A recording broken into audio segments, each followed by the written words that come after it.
Caffeine and your sleep.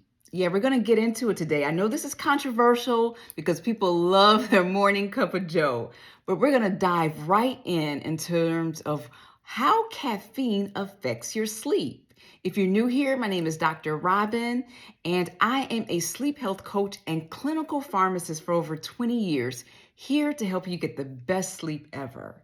So one of the things I want people to know is that caffeine is one of the major stimulants used worldwide all over the planet here.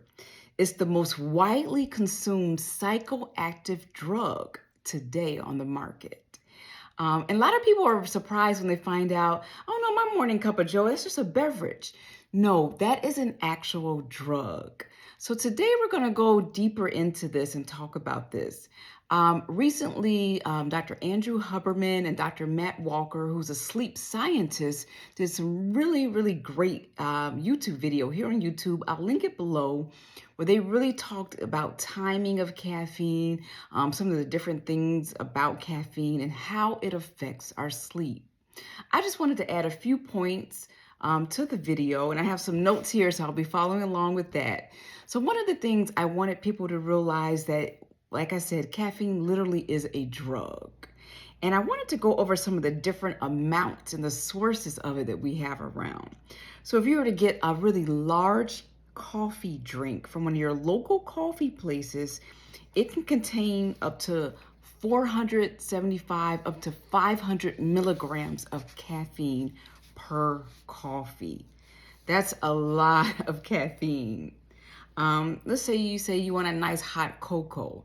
Depending on the source of the cocoa, this can vary a lot, anywhere from about 5 to 70 milligrams of caffeine. Tea. Your black teas are going to have more caffeine than some of your green teas and your white teas. So your stronger black teas can have about 70 milligrams. The white tea can have the lowest amount, 15, and the green tea is somewhere in between there as well.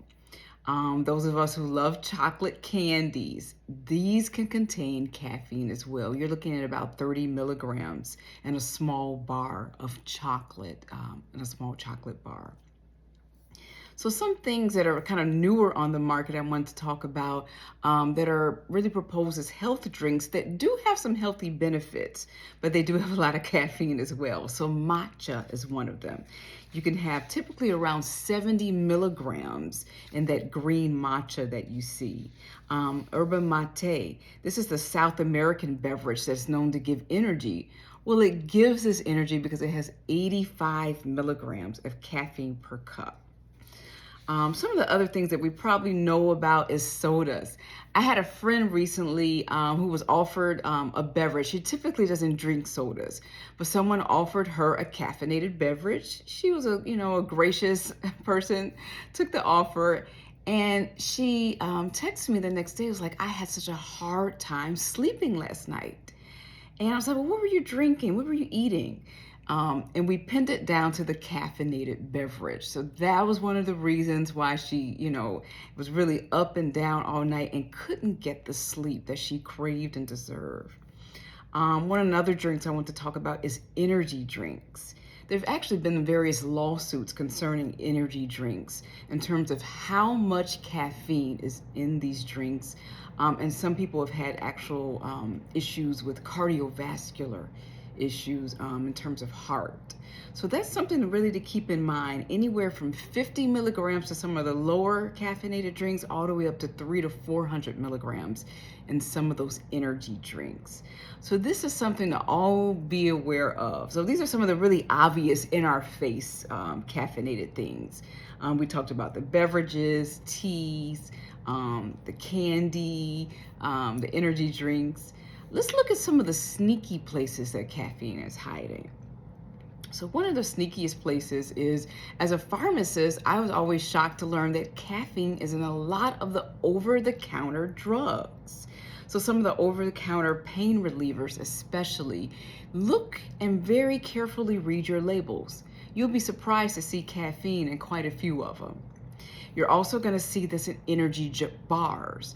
We talked about energy juices and drinks, but some of these bars, even some of the granola bars that come across as healthy, caffeine can be hiding and sneaking around in there. So that's something also to be careful of.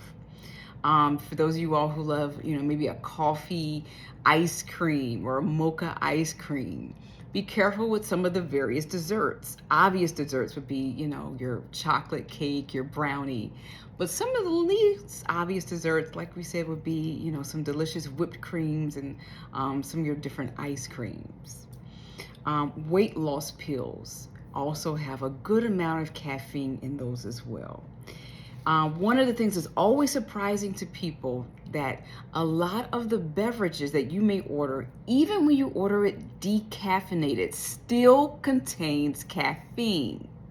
So a decaffeinated tea, a decaffeinated coffee. In that decaffeination process, and this is a whole nother video, some of the decaffeination processes are actually very toxic. They're using toxic chemicals to draw the caffeine out, it defeats the whole purpose. But that's a whole nother video. We'll go into that in another time. So you want to be careful even when you're ordering decaf. Now, I'll say something quickly here. If you're ordering a tea somewhere, say an evening tea, you're at a great hotel and it's time to go to bed and you want to get a chamomile tea. If it says caffeine free, that's different from decaffeinated. So caffeine free means it never had caffeine to begin with, so you're fine and you're good to go. But decaffeinated means that beverage had caffeine at one point and they took it out, and they can't take it out 100%. So that's also something to really be careful of. So I wanted to get a little bit deeper and talk about one of the areas I have some expertise in is the pharmacogenomics and pharmacogenetics in terms of how we break down drugs. So those are just two fancy words in terms of how we metabolize and how our body breaks down and metabolizes it and eliminates drugs. So since caffeine is a drug, this can vary from person to person. So you have people who they're called slow metabolizers. That means their body holds on to the caffeine a lot longer and it slowly metabolizes. Then you have fast metabolizers. The minute they drink the coffee, their body starts going to work, getting rid of it and breaking it down and doing the elimination process. Why am I bringing this up? This is important because in Dr. Huberman and Dr. Walker's video, they definitely talked about cutoff times for caffeine and even delaying that morning caffeine so that you don't have that grogginess.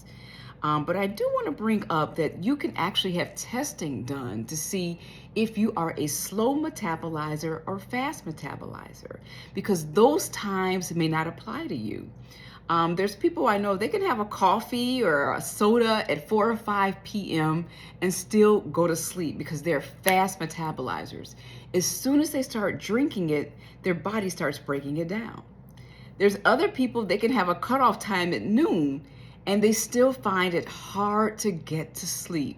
Unfortunately, I'm one of those people. I'm a slow metabolizer of caffeine. So it's best for me to really eliminate it as much as possible or drink it super early in the morning if I need to really have some for that day. So once again, you can get this testing done. A lot of times insurance companies may or may not pay for this. I mean, this may be something you will have to do out of pocket. Pharmacogenetics testing can be done for a whole bunch of different drugs. So it's a lot of really good information to see genetically what's your predisposition to how you break down a drug and how slowly or how quickly you metabolize it. So one of the questions I've had clients tell me, well, I have coffee every day. I have an evening candy bar. I'm not addicted or anything. Caffeine does have the potential to be an addictive substance. I'll say that again. People can get addicted to caffeine. So before you quickly just say, okay, I'm going to go cold turkey, because it is a drug that can have addiction issues, there's also withdrawal issues. So I have a list of some of the top withdrawal issues. My recommendation is that no one goes cold turkey, that you slowly decrease the quantity of caffeine that you're having. That way you won't have some of these issues that I'm going to list right now for you. So one of the issues is headaches. People can experience, really sudden headaches or more extreme migraines if they stop abruptly drinking coffee.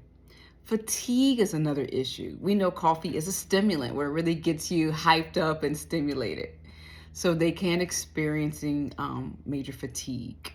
Irritability is another withdrawal symptom that can be experienced if someone just abruptly stops having coffee. Caffeine has been shown to increase concentration, but those people who are really addicted and have withdrawal symptoms, difficulty concentrating can be another issue. Also issues with mood, decreased mood, anxiety. Some more serious issues, some people have noticed they can have like a shaking and a tremor issue if they do abrupt withdrawal. Some of the final issues, nausea, vomiting, and also issues just with their body, muscle, and soreness. So once again, I don't advise anyone, and when I'm working one-on-one with clients, I don't advise anyone to go cold turkey. If you're used to drinking 2 or 3 coffees a day, you need to slowly over weeks, for some people over months, slowly decrease that amount in order to get off of the caffeine altogether. These withdrawal symptoms, they can make it really challenging for those people who are habitual coffee drinkers. And not just coffee, like we talked about, if there's energy drinks, they're hooked on that. Certain chocolates that are really high. So those are some of the things we want to look at. So to reduce the coffee, there's some very good products out on the market that are really good. You usually will find these in your health food store that'll really, really help you really kind of kick that coffee habit. One of them is herbal teas. There's a really popular herbal tea that is called dandelion. So a roasted dandelion tea has a similar, not identical, so don't say, oh, you told me it would taste just like coffee. It doesn't taste identical coffee, but it has that similar roasted, delicious flavor that we've all become accustomed to if you've ever had coffee. And that's roasted dandelion tea. And once again, you can get this at your local health food store, even in organic versions. Chicory root coffee. There are multiple brands of chicory at your local health food store. Some of them do have a little bit of caffeine, but some of them are just completely caffeine free and with none whatsoever. So you can look into some alternatives like that. There's turmeric-based drinks that are made of turmeric and they're called golden milk. They're heated up and they're warm. They really give that kind of warm, cozy feeling that we get with the coffee without getting the caffeine and really getting some of the healthy benefits of turmeric. And finally, I have clients who wake up first thing instead of grabbing for that cup of coffee to get that hydration in them. They grab for a cup of water with either lemon in it, lime in it, some other delicious fruit. So fruit waters first thing in the morning are invigorating, delicious. You can even warm it up for that really warm and cozy feeling. So these are just some of the points I wanted to touch on today based on the Dr. Huberman and Dr. Matt Walker video. I wanted to just really kind of add some more context to caffeine, that it really is a drug, that your timing of it can really depend on how fast you metabolize it and how slow you metabolize it. And I also want you to watch out all the sneaky places that caffeine can be hiding. So please, if you have any questions, definitely comment below. Be sure to subscribe and like, and I'll see you next time.